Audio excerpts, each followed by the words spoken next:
Ready, Jim? Welcome to RenéMarie Stroke of Luck. I'm RenéMarie. We had an extraordinary first show for our premiere ninth season. It was really deep and heavy. Um, but we need that in life, right? Like everything isn't always sunshine. But this show is about light and joy and happiness and seeing where our dear friend Charlotte is today on her journey with her artistry and her book and we were so happy that she was able to come on again. Before we I let Judy, or I have Judy, I shouldn't say I let Judy, I have Judy read the press that she wrote. And the first press was incredible. I really recommend everybody watch that show. It's going to go viral, that show. That show is going to go viral. Um, I really want to take a little bit more time to thank a few people. Elaine Adler left us a few months ago. Um, at a 90 plus years young. She really was an instrument in me creating my foundation and starting my telethon. It was always in the back of my brain that I was going to do something. But when I went and met with her and I sang at Adler's Aphasia Center, and she brought me around and she showed me back end and really the financial responsibilities that it takes to do something like that. But her and her husband, Michael, who had suffered a stroke a few years prior, were really passionate about doing it. And honestly, I wish I had somebody that was so business oriented. I'm business oriented, but I'm not a good financial business planner. I can do everything else, but that I would love to have somebody help me. I'm putting it to the universe now. Really create the next step for us. But Elaine Adler was an angel. She was an angel to me. And we're going to be donating some a donation in honor of her. So thank you so much, Elaine. I hope where our wishes are for your family and that the Adler's Aphasia Center continues to do the great work it's doing. We also want to someone that left us far too soon was Carlos. He was a film director, and I forgot to say this in the first show that we met through Michelangelo, one of our board members. Um, they were incredible, both of them. Michael and Carlos, they worked together for years. And Carlos worked for ABC Morning News at 4:30 in the morning for many, many years. He was a wonderful guy. He supported me. He came running when I wanted him to do the talent show.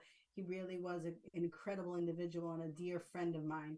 And he passed, and by surprisingly. So we really want to extend our heartfelt gratitude for his family for allowing him to be a part of our world, and really our wishes, our best wishes for them.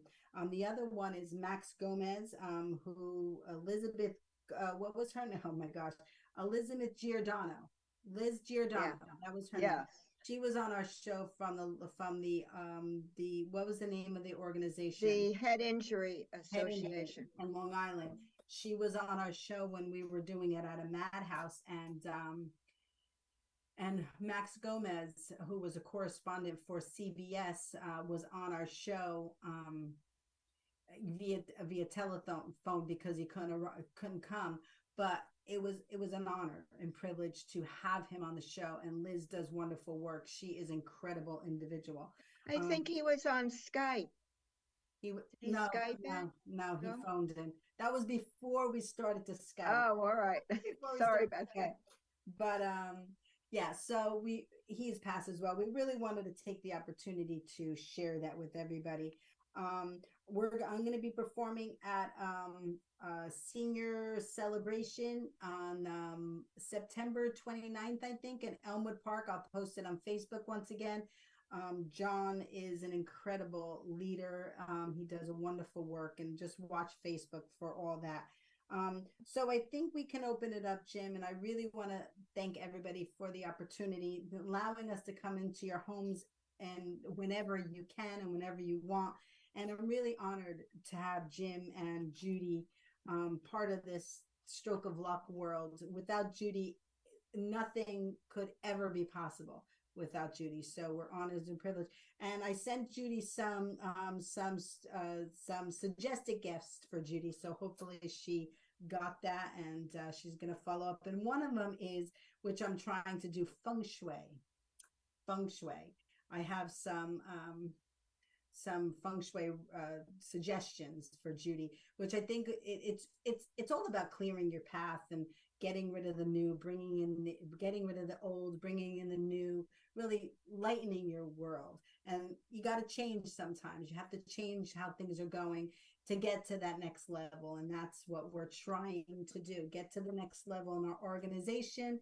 And this season is about me opening up a little bit more to everybody, to be honest about how I'm feeling. And before we get into it, I really want to share on Facebook. I always post photos of myself before the show, and I do that to, like, okay, here we go, we're gonna have a good time.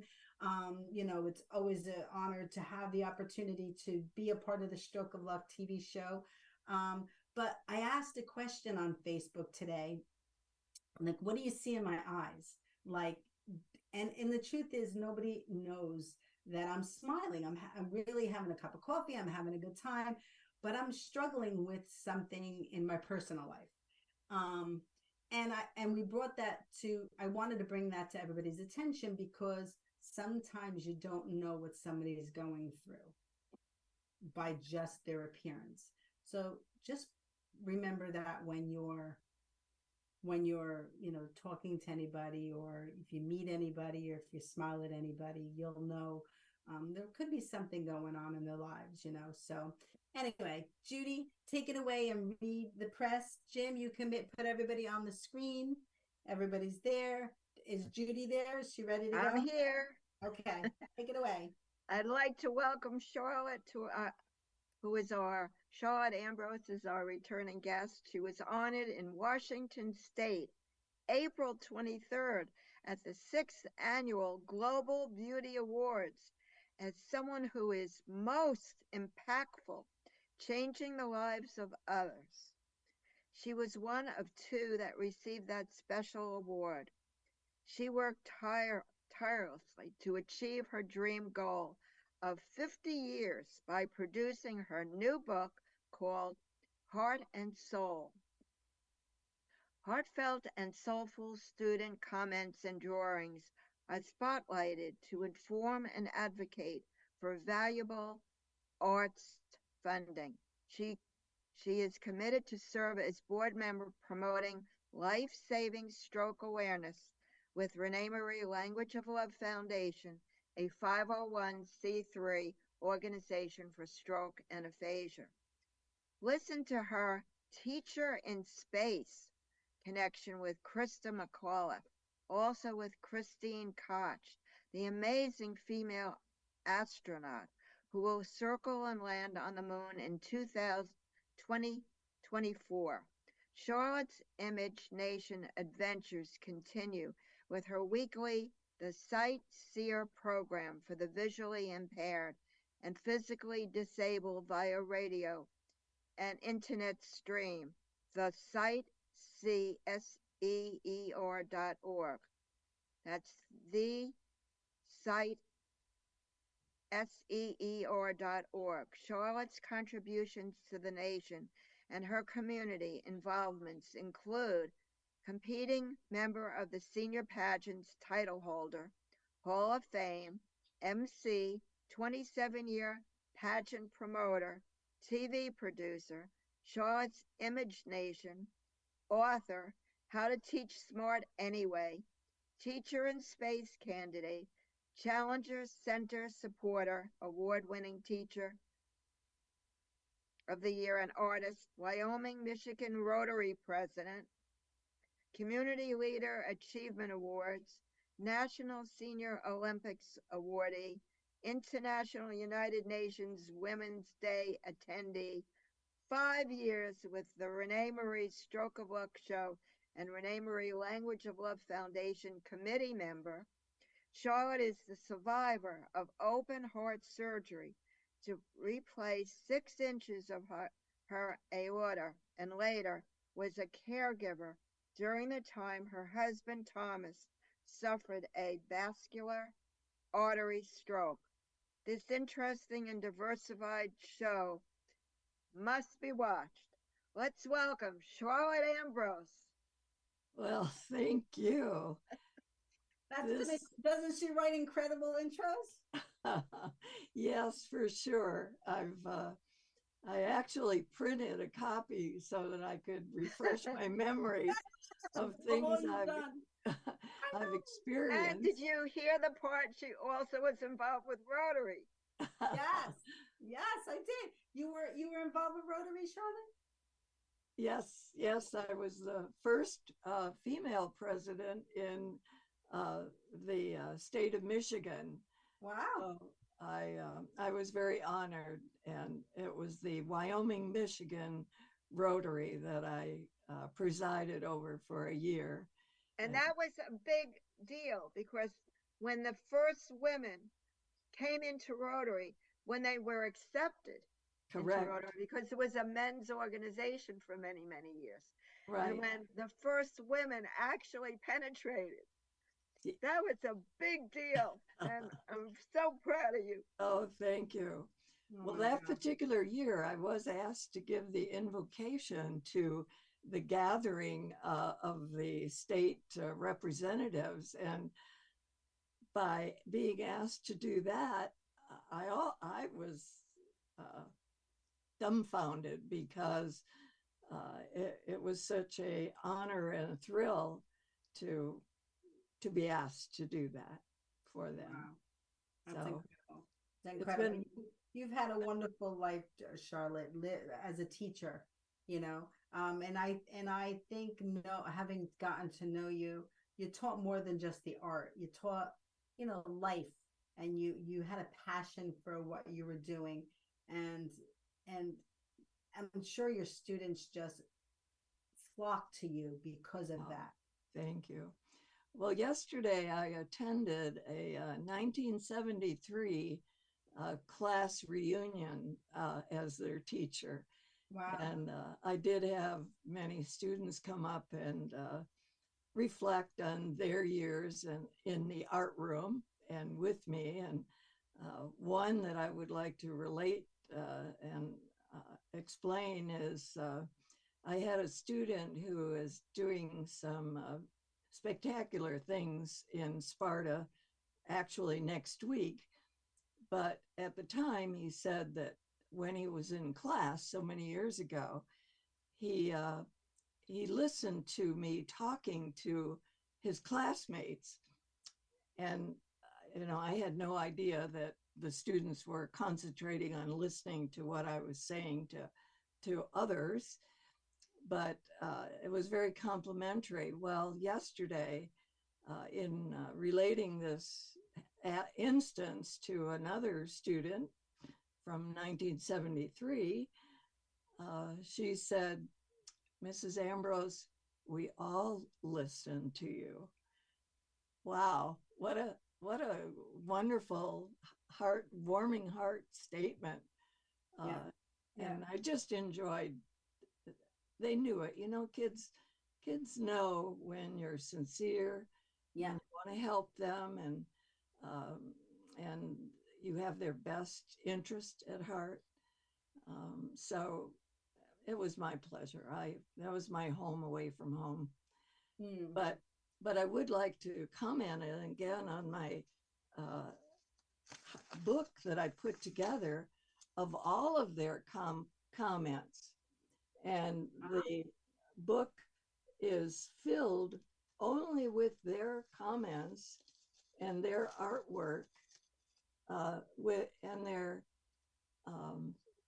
importance of the arts in their lives, how they raised funds for themselves, how they discuss things with their parents at night about life.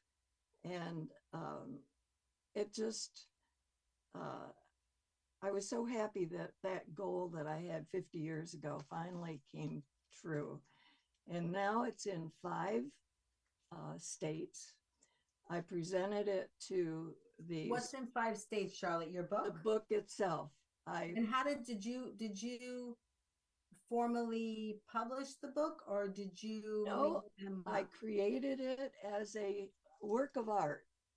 If you notice that there's a weaving at the top of the book, Right. and I wanted it to be a book that you didn't just put on the shelf and add it to your collection. Right. This one's Right. a hands-on book, Right. Right. and it concludes at the end with student artwork as well. But it says, I feel important for once in my life. It makes me feel good. And this is a female 10th grader. Mm. So their comments strictly from their heart and their ambitions. And I took this book with me yesterday, as a matter of fact, and a couple of them who appear in this article that I included when they were in school at the high school. I initiated a program where they would go down to the middle school and offer a teaching unit uh, with my idea that if they would experience that, maybe they could become teachers, Mm. or they can impart their desire and love for arts to the other young children. And that is indeed what happened. Mm. So, That's incredible. When you see someone continuing to do, spread the love through art, you know, it's it it's so important, the artistry in the high school, and the sports in the high school. It's really important to have that outlet, to have that creativity, because some students may be, book ready, and yes, they may be wonderful accountants and wonderful lawyers and wonderful, insurance and do all that. But then, like me, I'm more creative. I was always loved the arts and loved to sing and loved to play softball and stuff. So, it's and I have found through the years that they were taking away some of that stuff because of budget purposes. you yes, know they thought it was unnecessary. And this is where those superintendents need to think about it, that they're taking away a valuable resource for those young people. And I heard that yesterday over and over, of young people whose lives were redirected, right.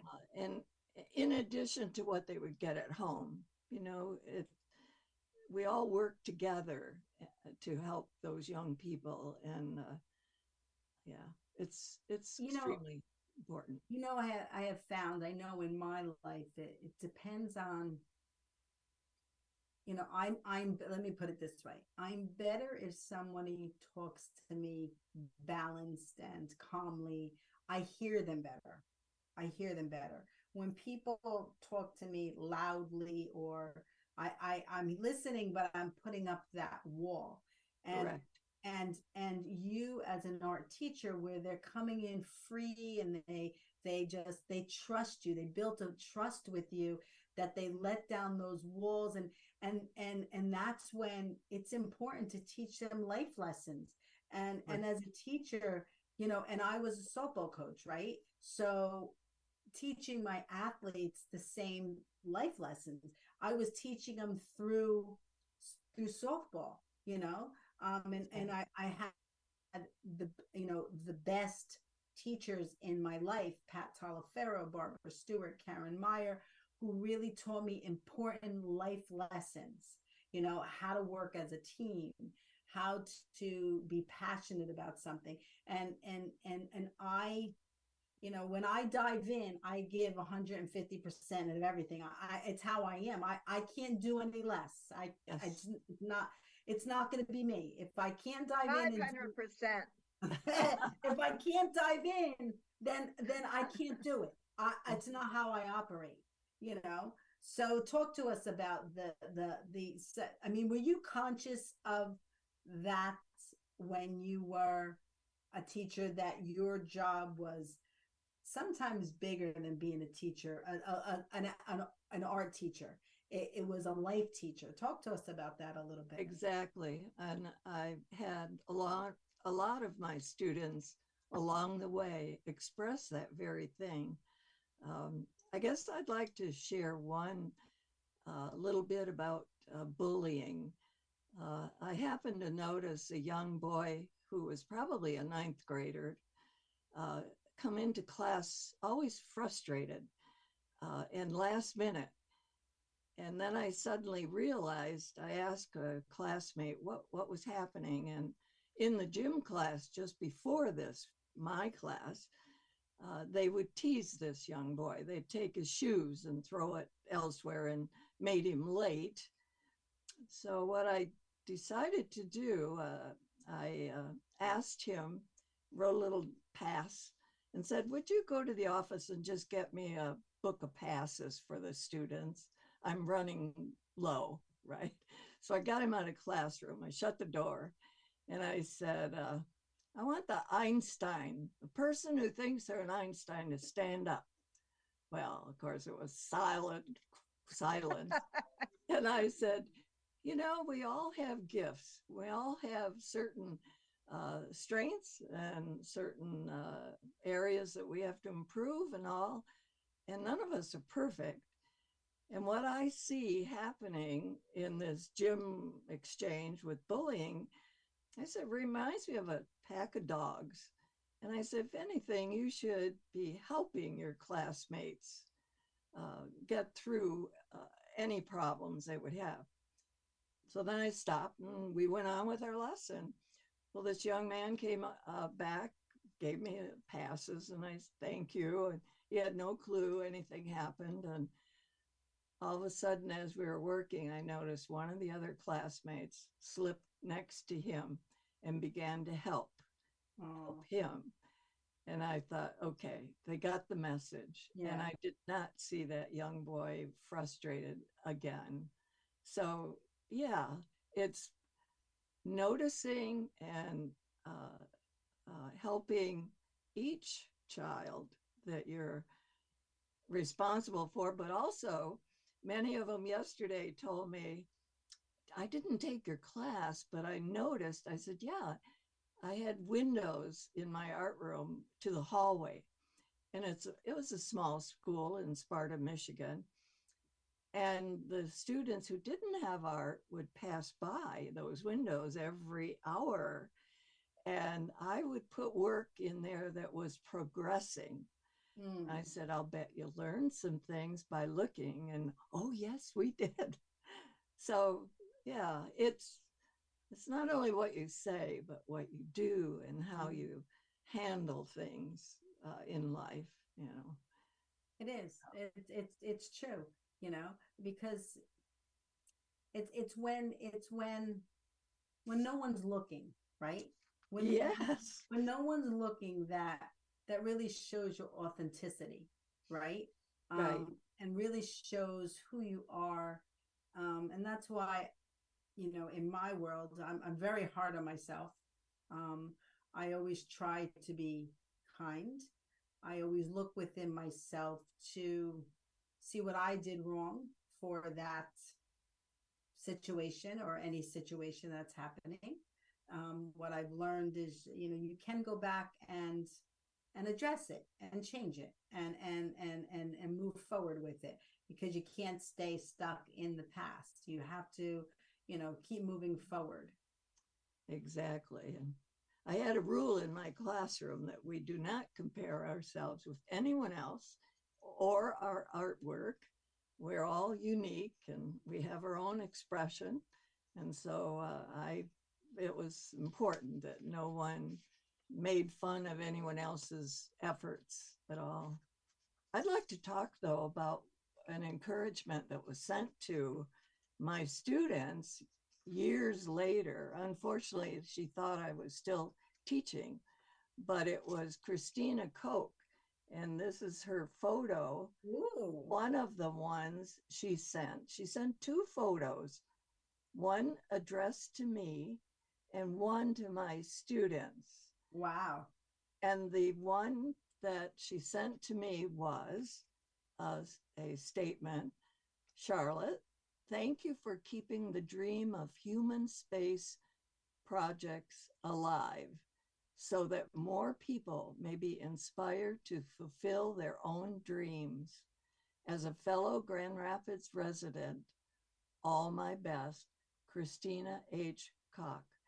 Wow. And she is going to the moon, of all Wow. things. I mean, when she was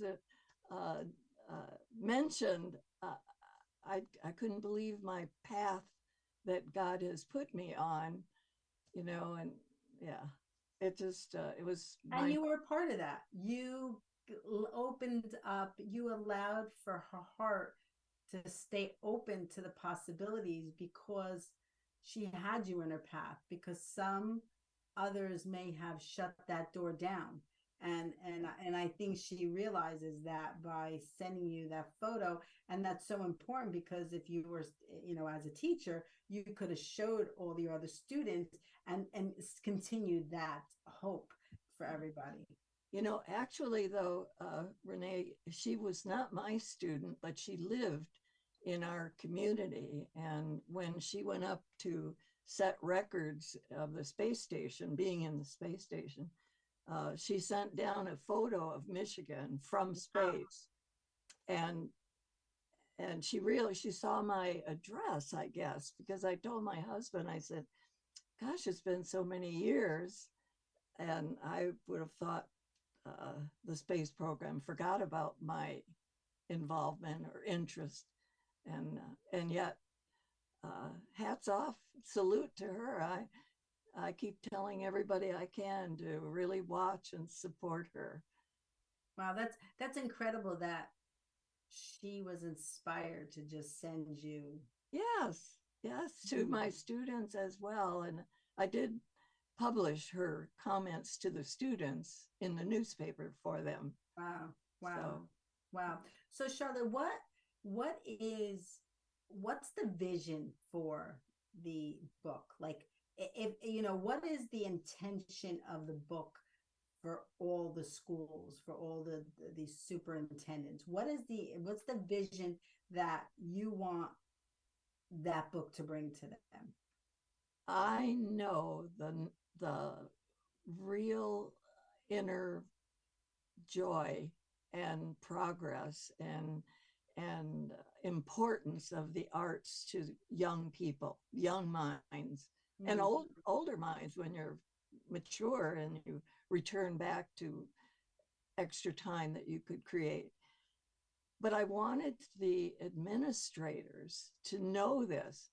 Many of them think, oh, they're just drawing with crayons and it's wasting time, or it's just time filling time. But from these comments, you can see how deeply the arts are to them. There are many saying, I would not be in school if it wasn't for the arts. Right. As a matter of fact, I recall a young ninth grader very meekly in the class, the very first day he was in class. And as I spent time in the teacher's lounge later, I heard them saying that this boy didn't attend their classes. And I think I made a mistake. I said to them, well, he was in my class. And it was the only class he attended as a ninth grader, shy, etc. And, you know, I never saw him again because they reported it to the office. And where my mistake was, I didn't realize what had transpired. You didn't realize that. Yes, yes. And I could have talked to him. I could have, but they took that away from me. So, you know, all these years, I still have that little regret of trying to help this young boy. But I realized you can't help everybody. Yeah. And the truth is, that example taught you a lesson. Yeah. Taught you, if that happens again, this is what I'm going to do. And I'm sure it happened again or something like that, but you knew the next step. You knew the best thing for that child, because people, like we were talking about on the first show about, mental health. That was what the first show was about. And people don't know, some people don't know how to handle mental health. They don't know. So we need to keep the conversation going and teach people how to handle it, or not even how to handle it, how to direct them to somebody that can handle it correctly. And the schools don't know how to handle situations like that. It's new to them. Sometimes, especially back when we were in school and you were a teacher, it was old times, right? Where people weren't aware of all that situation. Teachers have a lot on their plate nowadays, Charlotte, right? Oh, they do. I mean, they got a lot more on their plate, and they have to be very wise and handle things correctly. And I mean, I would be afraid to be a teacher nowadays. I think I would be afraid to be a teacher. Well, I told those young people yesterday when I talked to each one of them, and I said, because one boy said, well, I was such a little rebel in your class. And I said, I said, 1-to-1, you each are caring people, and I mean, you had to listen to them 1-to-1. You couldn't teach as a whole group and try to change lives, but 1-to-1, after they realize their worth, they would give you their arm for every of support. Yeah. And so that's the key of listening and understanding, and we all want to be understood, and we all want to be validated that we're being heard.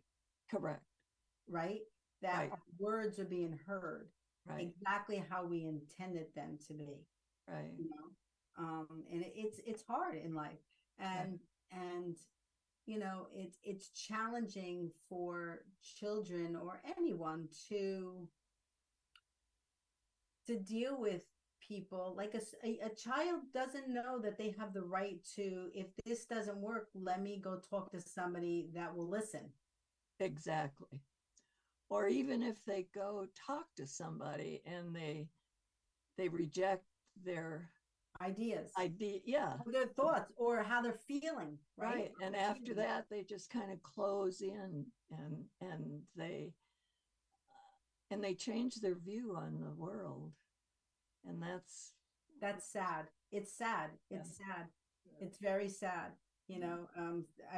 I've been blessed in my life to have many, many wonderful mentors. I can't even tell you, Pat, Mr. Greenwood, my softball high school coach, Carmela Garofano, who was worked for Pumptonian Foods when I worked for Pumptonian Foods, Dominic Cordelessa when I worked for Wanakee Reserve.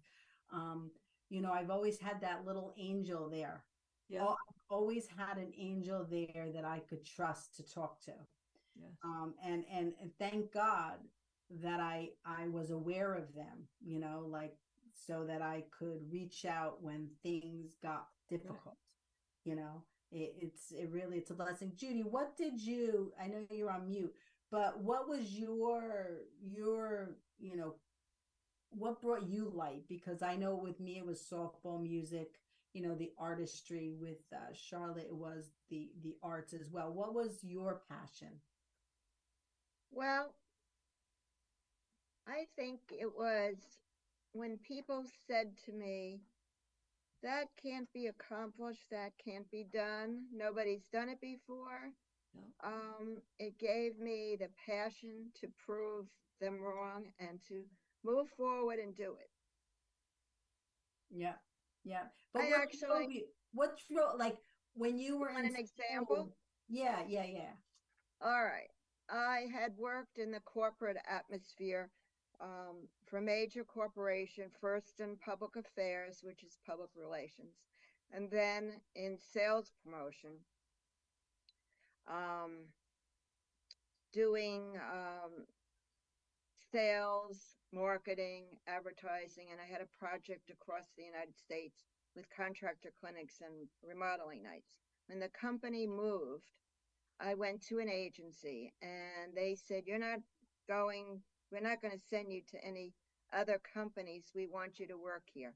And I worked on the agency side for over, um, I, I'd say about 20 years or more. And I also was an executive recruiter, headhunter, and all that in the accounting and financial area.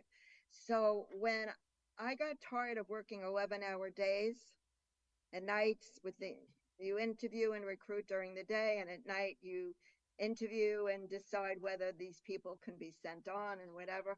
I saw an ad for a major bank that wanted someone with my background, but not agency background. And all my friends said, forget it. I don't know why you sent your resume. Forget it. You're not going to get an interview. I did get an interview, but I had listened to my friends say a major bank or company will never hire a headhunter Oh who my gosh. was had clients and was recruiting from non-clients. They won't Right. take a chance.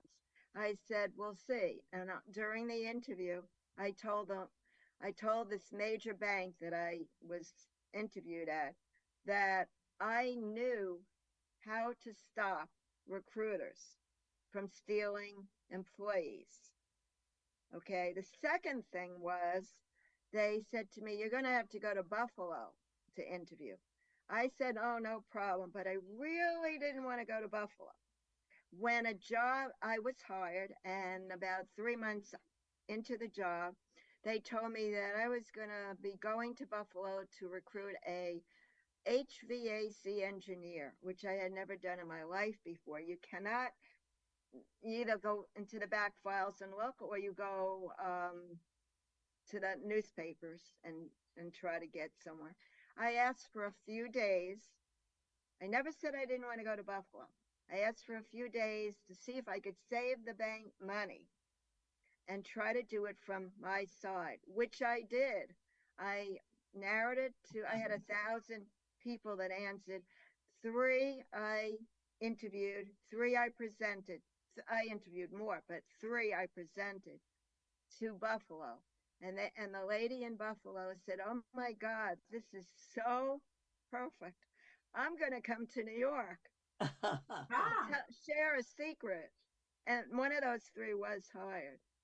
To share a secret, if I had to go to Buffalo and it was winter and it was snowing and you had to take a plane there and they would have hotel reservations and all that, I probably would have quit. But I knew in my heart, I had the passion that I could fill any job from New York City or anywhere in the world.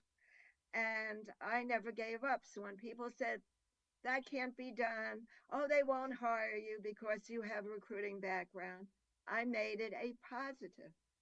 And I showed the bank how they could save money. And I never had to go to Buffalo. wow. That's a good story, Judy. And I That's had a Yeah. party for all the people who said all the things I did couldn't be done. And I invited my landlord so she wouldn't complain. oh my God. That's incredible. That's You know, and incredible. that's what the arts do for people, the young people too, to think of many solutions to a problem, and then have that uh, feeling that you could do anything, and it could be. I'd like to share one that is created on this particular artwork, and it says, "I like to start with nothing and end up with a treasure." A female ninth grader. So here at ninth grade, she's already thinking of, okay, there's a problem, and I can solve this in many, many ways. And I think it's reflected all our lives, really. So Wow. hats off to you girls. I um, I admire all of what you've done all these years to help others. Once we experience a very important incident, we find ways to help others through it all. Mm. And, It's almost like it's a wink from God, like, are you going to listen, or are you going to just continue to live your life without listening and really living your passion? Because life it could be taken away from us in one split And you can't second. let anybody talk you out of what your passion is, right, and tell you can't do it. You've got to have the motivation to go forward and right, do it. right. Yeah, I'm not sure if I said it in this show or the first show that I'm really trying some feng shui in my house. Did I say it in this show? Yes, Yes, you yes, did. you did. Yeah, Yeah. because I want simple things to change. I can't. I've been working. We've all been working very, very hard at it, and I really want to take it to the next level. So I'm trying to, open up paths for myself, to that will come to me rather than me have to drive to it all the time now. Right, Because right. I am on, and I see myself, one of the things in my movie, because once in a while I see little clips from my movie in my brain, especially when I'm driving down the road and I'm in that lane and I see the highway like in front of me clear. And Yeah. and I'm like, okay, where am I going? What am I gonna do? Like, oh Lord, what am I gonna do with this wonderful path you've given me the opportunity to still be here on? You know, Right. like, what am I gonna do? Like, I can switch lanes, I can go wherever I want to go, right? We can go wherever we want to Yes. go. But I want to make sure that God is leading me there. I'm not doing this by myself. I'm not blinded and Right. going down that road by myself, because I think that's why I got here. I got here with, driving and just going and going and going and going and going and going. But now it's about, okay, I need help. I need help to get to that next level. And maybe joining Rotary is one of those things Oh, I definitely that will Right. think take. so. But my concern with joining Rotary, Judy, is I can't go during the day, and that's when they have their meetings. They have meetings in the evening. They Oh, do. They have good, dinner meetings. good. And now you don't have to be at every single meeting. You used to have to make up a meeting if you missed it. Yes. Now you don't. As Mm. long as you pay your dues, you show that you're interested in what they're doing, and you take part in whatever committee you're on, and you could start your own committee on Yeah. stroke and aphasia and brain Well, injury. let's talk about that, and maybe you can Exactly. put the document for me, to so that because you know what they want. I don't know what they're. It's serving the community. It's service about Yeah, but above self. yes, It's but all you have to do is go to a meeting near where you feel comfortable. You would go to a dinner meeting, yeah, yeah. Yes. and you would get the direction. They would train you. They would Okay. And embrace any you. questions you have, I will answer for That's you. what I'm Right. saying. That's what I'm saying. So I have both of you to help me to Yes. Yes. navigate through it. But I do want to, my mission would be stroke and aphasia. Like Yes. that would be, the Yes. target that, yeah. Yes. And Yeah. I think you would do very well. Yes. And you could also take part in any other, if they're doing something else that you have time to. Yeah. Right. Okay. And you were the first president, first woman president. Yeah. I remember how men really didn't want women in the Oh, Rotary. yeah.